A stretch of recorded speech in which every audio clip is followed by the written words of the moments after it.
नमस्कार कक्षा 10वीं वाले छात्र, जल्दी से अपना सामाजिक विज्ञान का पूरक परीक्षा का पेपर देख लीजिएगा। इस पेपर का पूर्णांक 75 अंकों का होने वाला, समय 3 घंटे का, और ये पेपर आपकी परीक्षा में हिंदी एंड इंग्लिश वर्जन में आने वाला है। आपको इस क्वेश्चन पेपर का फुल सॉल्यूशन इसी वीडियो में मिलने वाला है। तो इस क्वेश्चन पेपर का हमारा पहला क्वेश्चन दिया, सही विकल्प चुनकर लिखिए। ये आपकी परीक्षा में 6 नंबर के सही विकल्प पूछे जाने वाले हैं, जिसमें हमारा पहला क्वेश्चन दिया, भारत में कपास का सबसे बड़ा उत्पादक राज्य है। तो इसमें आपको राइट आंसर वाला महाराष्ट्र आपको लगाना है। दूसरा क्वेश्चन देख लीजिएगा, भारत में सबसे प्राचीन और प्रमुख उद्योग है। तो इसमें आपको राइट आंसर सा वाला सूती वस्त्र उद्योग आपको लगाना है। तीसरा क्वेश्चन देख लीजिएगा, रोलेट एक्ट का उद्देश्य था। तो इसमें आपको राइट आंसर वाला आंदोलनकारियों का दमन करना, ये आपको राइट आंसर लगाना होगा। अब आपका चौथा क्वेश्चन देख लीजिएगा, प्रथम विश्व युद्ध शुरू हुआ था। तो इसमें आपको राइट आंसर वाला 1914 में आपको लिखना है। अब आपका पांचवा क्वेश्चन देख लीजिएगा, सरकार का कौन सा रूप बेहतर है। तो इसमें आपको राइट आंसर यहाँ पर लिखना होगा सा वाला लोकतंत्र। अब आपका छठा क्वेश्चन देख लीजिएगा, राष्ट्रीय विकास का अर्थ है। तो इसमें आपको राइट आंसर यहाँ पर लिखना होगा द वाला। अब इस क्वेश्चन पेपर का हमारा अगला क्वेश्चन देख लीजिएगा।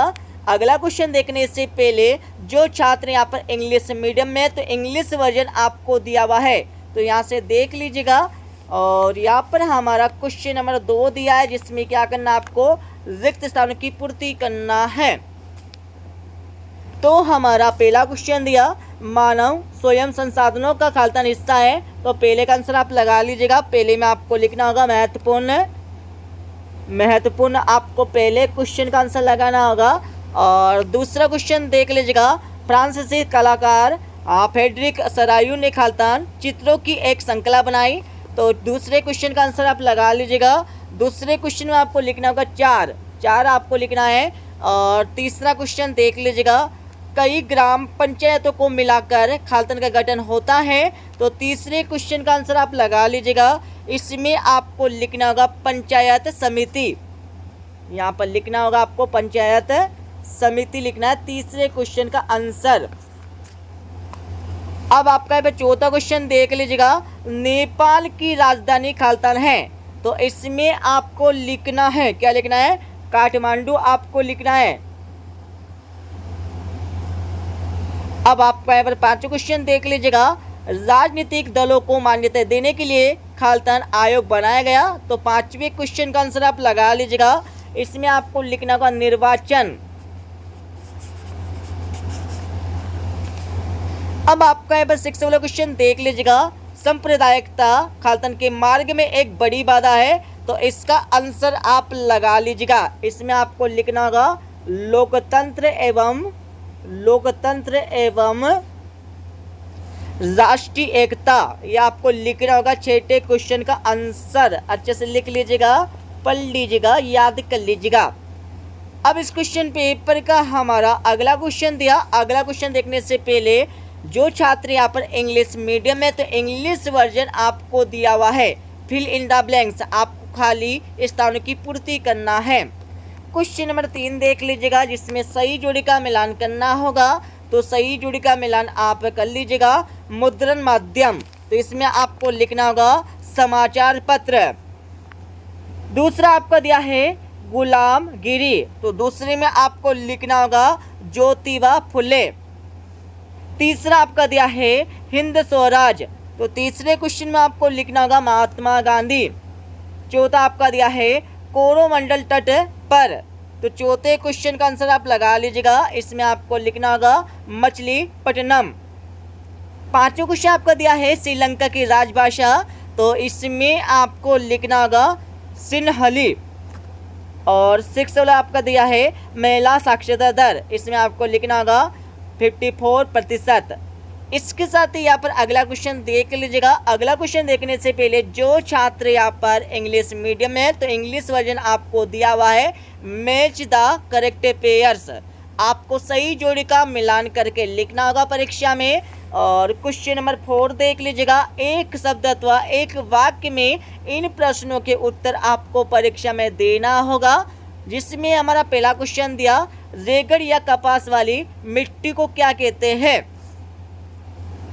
तो यहाँ पर पहले क्वेश्चन का आंसर आप लगा लीजिएगा। पहले क्वेश्चन में आपको लिखना होगा काली मिट्टी कहते हैं, काली मिट्टी आपको लिखना होगा।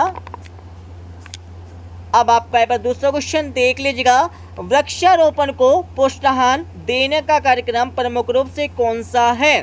तो दूसरे क्वेश्चन का आंसर आप लगा लीजिएगा। इसमें आपको लिखना होगा सामाजिक वानिकी, यहाँ पर लिखना होगा आपको सामाजिक वानिकी लिखना है।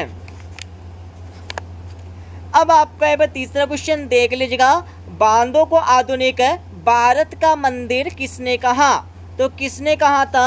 तीसरे क्वेश्चन में आपको लिखना होगा जवाहर लाल नेहरू, ये आपको लिखना होगा।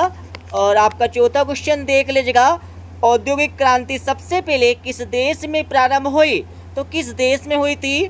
तो चौथे क्वेश्चन का आंसर आप लगा लीजिएगा। इसमें आपको लिखना होगा इंग्लैंड, इंग्लैंड आपको लिखना है, ठीक है, अच्छे से लिख लीजिएगा। अब आपका यहाँ पर पांचवा क्वेश्चन देख लीजिएगा, डॉक्टर, शिक्षक, न्याय धोबी, वकील आदि की सेवाएं किस प्रकार के कार्य क्षेत्र में आती हैं। तो इसका आंसर आप लगा लीजिएगा। पांचवें क्वेश्चन में आपको लिखना होगा तृतीय क्षेत्र, तृतीय क्षेत्र आपको लिखना है। अब आपका यहाँ पर सिक्सवां क्वेश्चन देख लीजिएगा, भारत में केंद्रीय सरकार की तरफ से करेंसी नोट कौन जारी करता है। तो इसमें आपको लिखना होगा आरबीआई, ठीक है, आरबीआई आपको लिखना होगा। और यहाँ पर क्वेश्चन नंबर 5 देख लीजिएगा। क्वेश्चन नंबर 5 देखने से पहले जो छात्र यहाँ पर इंग्लिश मीडियम में है तो इंग्लिश वर्जन आपको दिया हुआ है, answer the following in one sentence and word. आपको एक शब्द एवं एक वाक्य में इन प्रश्नों के उत्तर देना होगा परीक्षा में। और पांचों क्वेश्चन देख लीजिएगा, सत्य अथवा असत्य लिखिए। ये आपकी परीक्षा में 6 नंबर के क्वेश्चन पूछे जाने वाले हैं। जिसमें हमारा पहला क्वेश्चन दिया, मध्य प्रदेश में स्थायी वनों के अंतर्गत सर्वाधिक क्षेत्र है। तो बिल्कुल यहाँ पर है, सत्य हो जाएगा। और दूसरा भी आपका बिल्कुल सत्य हो जाएगा, ठीक है। और तीसरा आपका दिया है, इंग्लैंड में औद्योगिकरण 18वीं सदी के दूसरे भाग में आरंभ हुआ। तो बिल्कुल हुआ था, सत्य हो जाएगा। और चौथा आपका दिया है, चौथा भी आपका बिल्कुल सत्य हो जाएगा। पांचवे भी आपका बिल्कुल सत्य है। और 6 वाला क्वेश्चन आपका दिया है, उत्तरी आयरलैंड सोवियत संघ का हिस्सा है। तो बिल्कुल नहीं है, असत्य हो जाएगा, ठीक है। अब यहाँ पर देख लीजिएगा, जो छात्र यहाँ पर इंग्लिश मीडियम में तो इंग्लिश वर्जन आपको दिया हुआ है राइट, ट्रू एंड फॉल्स, जिसमें आपको सही एवं गलत आपको बता के लिखना होगा। अब यहाँ पर हमारा 6 वाला क्वेश्चन देख लीजिएगा, मृदा अपरदन से क्या तात्पर्य है। तो क्वेश्चन आपका दिया है, बांगर क्या है। तो इनकी परिभाषा आपको लिखना होगा परीक्षा में। तो सभी के आंसर आपको बता देंगे। अब आपका 7वां क्वेश्चन देख लीजिएगा, अभ्यारण्य किसे कहते हैं। तो क्वेश्चन आपका दिया है, आरक्षित वन क्या है। और 8वां क्वेश्चन देख लीजिएगा, जूट को सुनहरा रेशा क्यों कहा जाता है, किसके कारण से जूट को सुनहरा रेशा कहा जाता है, इसके बारे में आपको लिखना होगा। और 8वां क्वेश्चन देख लीजिएगा, नगद व व्यापारिक फसलों से क्या आशय, इनकी परिभाषा आपको लिखना होगा। और 9वां क्वेश्चन देख लीजिएगा, औद्योगिक उत्पादन से क्या आशय, इसके बारे में आपको बताना होगा। और 10वां क्वेश्चन देख लीजिएगा, 10वें के बाद आपका 11वां क्वेश्चन दिया है, भारत में सामाजिक विभाजन का क्या आधार है, इसके बारे में आपको लिखना होगा। और 8वां क्वेश्चन आपका दिया है, अश्वेत शक्ति आंदोलन क्या था, इसके बारे में आपको बता के लिखना होगा।